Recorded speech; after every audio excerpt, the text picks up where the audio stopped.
இதுல கல்வியில் சிறந்த தமிழ்நாடுன்னு டிராமா வேற. கல்வியில் சிறந்த தமிழ்நாடுன்னு டிராமா வேற. நான் ஓட்டு போடுவேன். எங்க வீட்டுல 9 பேர் இருக்காங்க. 9 பேர் விஜய்க்கு தான் ஓட்டு போடுவாங்க. இல்லன்னா அவங்களுக்கு சோர்ல விஷந்தா.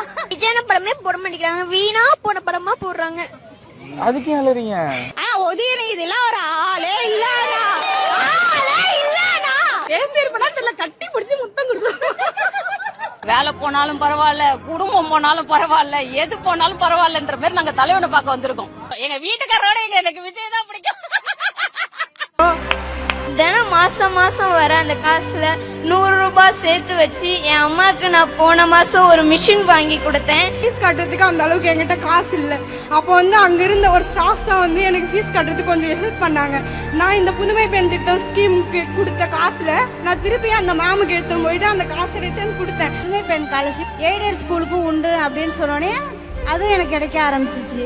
என்னோட பையன் நானும் என் பையனும் ஒரே காலேஜில் படிக்கிறோம், ஒரே டிபார்ட்மெண்ட்ல ஒரே கிளாஸ்ல படிக்கிறோம்.